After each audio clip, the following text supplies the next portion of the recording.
The Black Cat by Edgar Allan Poe. For the most wild yet most homely narrative which I am about to pen, I neither expect nor solicit belief. Mad indeed would I be to expect it, in a case where my very senses reject their own evidence. Yet mad am I not, and very surely do I not dream. But tomorrow I die, and today I would unburthen my soul. My immediate purpose is to place before the world, plainly, succinctly, and without comment, a series of mere household events. In the consequences, these events have terrified, have tortured, have destroyed me. Yet I will attempt to expound them. To me they have presented little but horror. To many they will seem less terrible than baroque. Hereafter, perhaps, some intellect may be found which will reduce my phantasm to the commonplace, some intellect more calm, more logical, and far less excitable than my own, which will perceive, in the circumstances I detail with awe, nothing more than an ordinary succession of very natural causes and effects. From my infancy, I was noted for the docility and humanity of my disposition. My tenderness of heart was even so conspicuous as to make me the jest of my companions. I was especially fond of animals, and was indulged by my parents with a great variety of pets. With these I spent most of my time, and never was so happy as when feeding and caressing them. This peculiarity of character grew with my growth, and, in my manhood, I derived from it one of my principal sources of pleasure. To those who have cherished an affection for a faithful and sagacious dog, I need hardly be at the trouble of explaining the nature or the intensity of the gratification thus derivable. There is something in the unselfish and self-sacrificing love of a brute which goes directly to the heart of him who has had frequent occasions to test the paltry friendship and gossamer fidelity of mere man. I married early, and was happy to find in my wife a disposition not uncongenial with my own. Observing my partiality for domestic pets, she lost no opportunity of procuring those of the most agreeable kind. We had birds, goldfish, a fine dog, rabbits, a small monkey, and a cat. This latter was a remarkably large and beautiful animal, entirely black, and sagacious to an astonishing degree. In speaking of his intelligence, my wife, who at heart was not a little tinctured with superstition, made frequent allusions to the ancient popular notion which regarded all black cats as witches in disguise. Not that she was ever serious upon this point, and I mention the matter at all for no better reason than that it happens just now to be remembered. Pluto, this was the cat's name, was my favourite pet and playmate. I alone fed him, and he attended me wherever I went about the house. It was even with difficulty that I could prevent him from following me through the streets. Our friendship lasted in this manner for several years, during which my general temperament and character, through the instrumentality of the fiend intemperance, had, I blush to confess it, experienced a radical alteration for the worse. I grew day by day more moody, more irritable, more regardless of the feelings of others. I suffered myself to use intemperate language to my wife. At length I even offered her personal violence. My pets, of course, were made to feel the change in my disposition. I not only neglected, but ill-used them. For Pluto, however, I still retained sufficient regard to restrain me from maltreating him, as I made no scruple of maltreating the rabbits, the monkey, or even the dog, when by accident or through affection they came in my way. But my disease grew upon me, for what disease is like alcohol, and at length even Pluto, who was now becoming old and consequently somewhat peevish, even Pluto began to experience the effects of my ill temper. One night, returning home, much intoxicated, from one of my haunts about town, I fancied that the cat avoided my presence. I seized him, when, in his fright at my violence, he inflicted a slight wound upon my hand with his teeth. The fury of a demon instantly possessed me. I knew myself no longer. My original soul seemed at once to take its flight from my body, and a more than fiendish malevolence, gin-nurtured, thrilled every fibre of my frame. I took from my waistcoat pocket a penknife, opened it, grasped the poor beast by the throat, and deliberately cut one of its eyes from the socket. I blush, I burn, I shudder, while I pen the damnable atrocity. When reason returned with the morning, when I had slept off the fumes of the night's debauch, I experienced a sentiment half of horror, half of remorse for the crime of which I had been guilty. But it was, at best, a feeble and equivocal feeling, and so remained untouched. I again plunged into excess, and soon drowned in wine all memory of the deed. In the meantime, the cat slowly recovered. The socket of the lost eye presented, it is true, a frightful appearance, but he no longer appeared to suffer any pain. He went about the house as usual, but, as might be expected, fled in extreme terror at my approach. I had so much of my old heart left as to be at first grieved by this evident dislike on the part of a creature which had once so loved me. But this feeling soon gave place to irritation, and then came, as if to my final and irrevocable overthrow, the spirit of perverseness.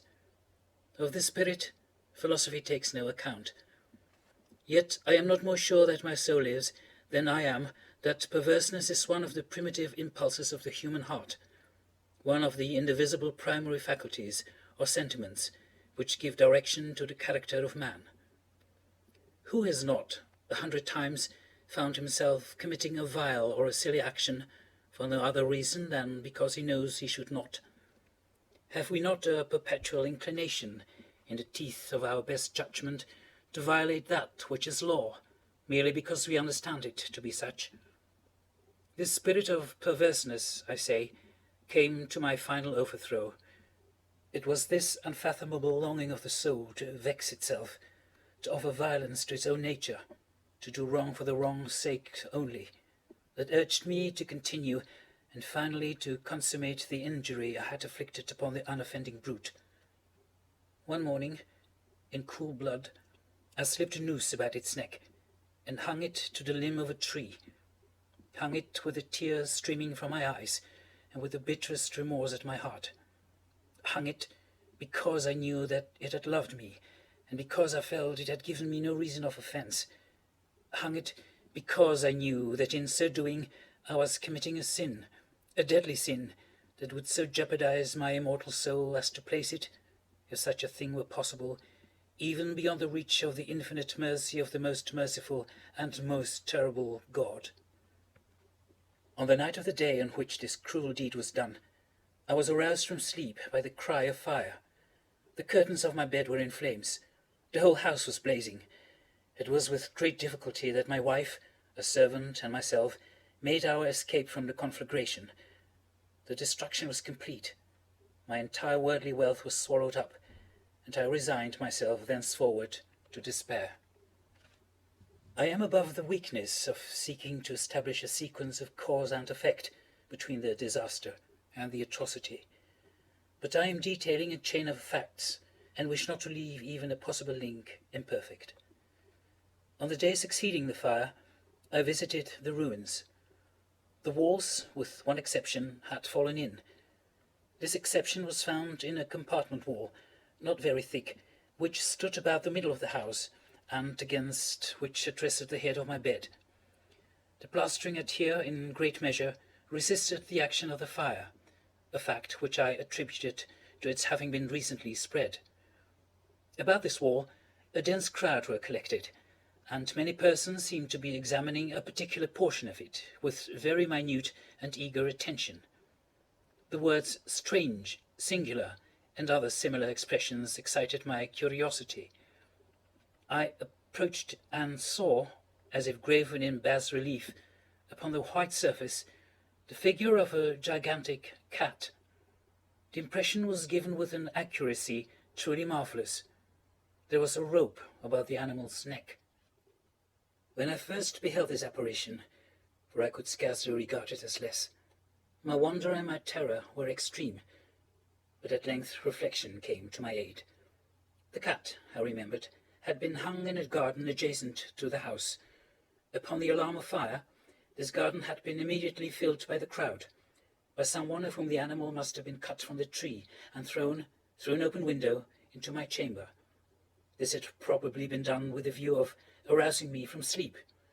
The falling of other walls had compressed the victim of my cruelty into the substance of the freshly spread plaster, the lime of which, with the flames, and the ammonia from the carcass, had then accomplished the portraiture as I saw it. Although I thus readily accounted to my reason, if not altogether to my conscience, for the startling fact just detailed, it did none the less fail to make a deep impression upon my fancy. For months I could not rid myself of the phantasm of the cat, and during this period there came back into my spirit a half-sentiment that seemed, but was not, remorse.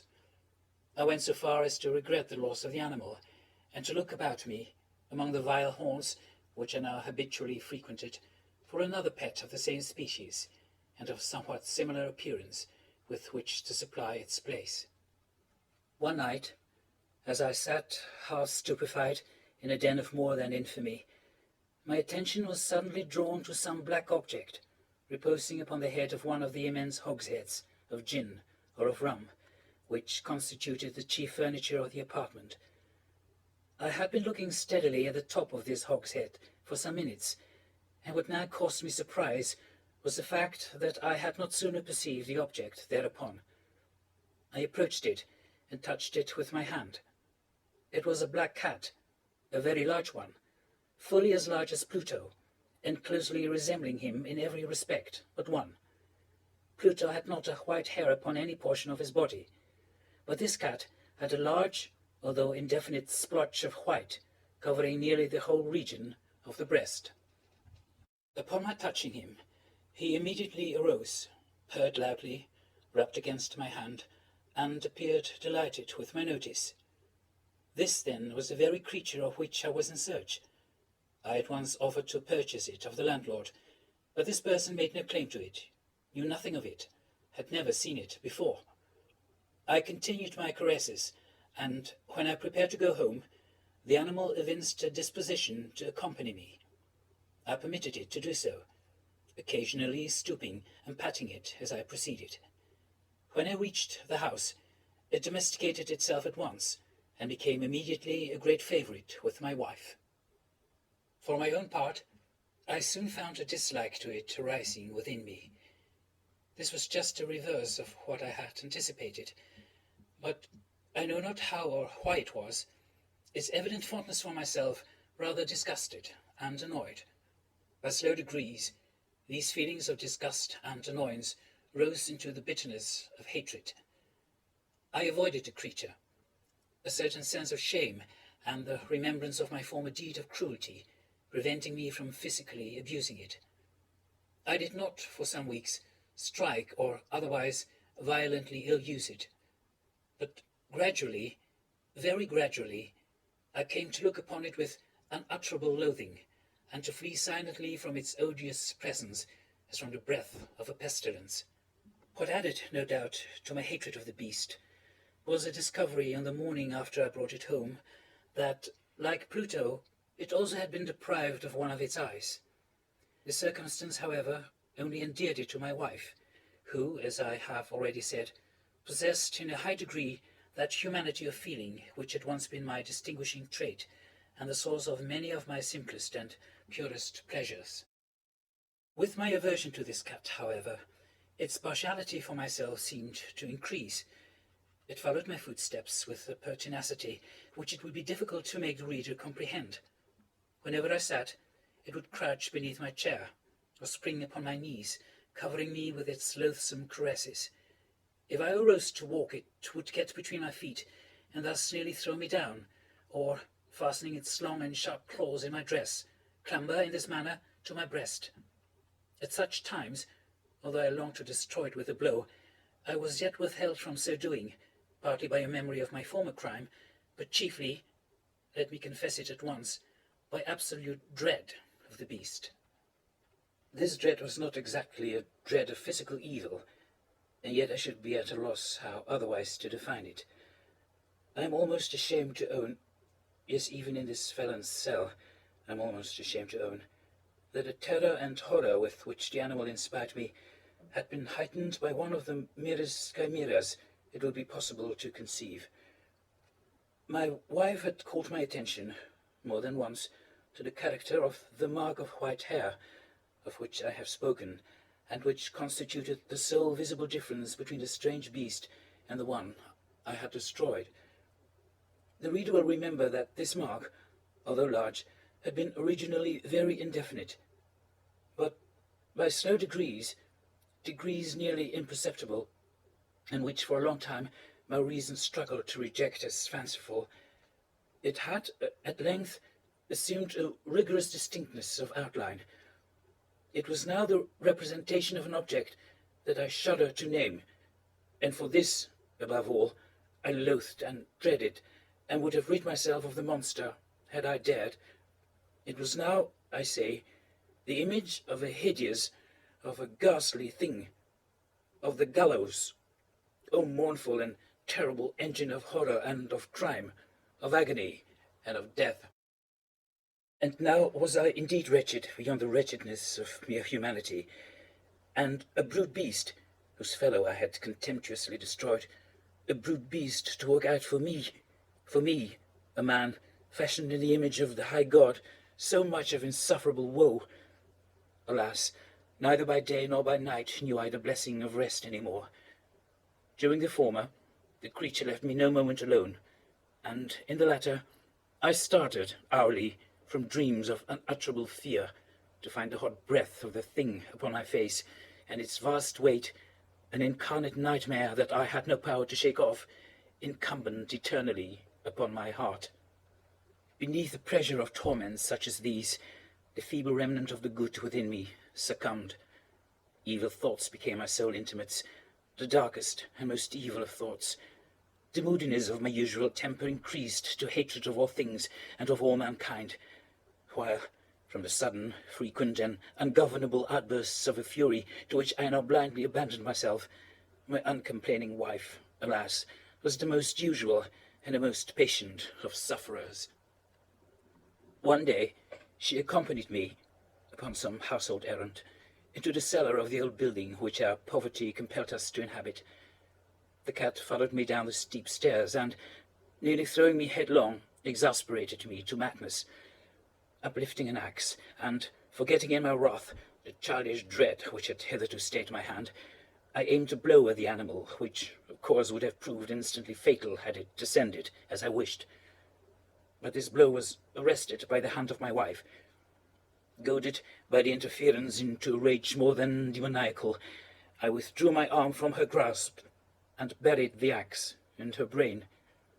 She fell dead upon the spot without a groan. This hideous murder accomplished, I set myself forthwith, and with entire deliberation, to the task of concealing the body. I knew that I could not remove it from the house, either by day or by night, without the risk of being observed by the neighbors. Many projects entered my mind. At one period I thought of cutting the corpse into minute fragments and destroying them by fire. At another, I resolved to dig a grave for it in the floor of the cellar. Again, I deliberated about casting it in a well in the yard, about packing it in a box as if merchandise, with the usual arrangements, and so getting a porter to take it from the house. Finally, I hit upon what I considered a far better expedient than either of these. I determined to wall it up in the cellar, as the monks of the Middle Ages are recorded to have walled up their victims. For a purpose such as this, the cellar was well adapted. Its walls were loosely constructed, and had lately been plastered throughout with a rough plaster, which the dampness of the atmosphere had prevented from hardening.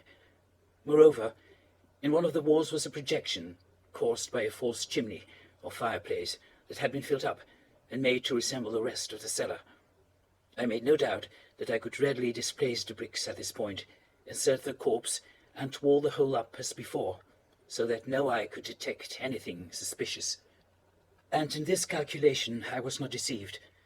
By means of a crowbar I easily dislodged the bricks, and, having carefully deposited the body against the inner wall, I propped it in that position, while, with little trouble, I relaid the whole structure as it originally stood. Having procured mortar, sand, and hair with every possible precaution, I prepared a plaster which could not be distinguished from the old, and with this I very carefully went over the new brickwork. When I had finished, I felt satisfied that all was right. The wall did not present the slightest appearance of having been disturbed. The rubbish on the floor was picked up with the minutest care. I looked around triumphantly and said to myself, "Here at least, then, my labor has not been in vain." My next step was to look for the beast which had been the cause of so much wretchedness, for I had, at length, firmly resolved to put it to death. Had I been able to meet with it at the moment, there could have been no doubt of its fate. But it appeared that the crafty animal had been alarmed at the violence of my previous anger, and forbore to present itself in my present mood. It is impossible to describe or to imagine the deep, the blissful sense of relief which the absence of the detested creature occasioned in my bosom. It did not make its appearance during the night, and thus, for one night at least, since its introduction into the house, I soundly and tranquilly slept. I slept even with the burden of murder upon my soul. The second and the third day passed, and still my tormentor came not. Once again I breathed as a freeman. The monster, in terror, had fled the premises forever. I should behold it no more. My happiness was supreme.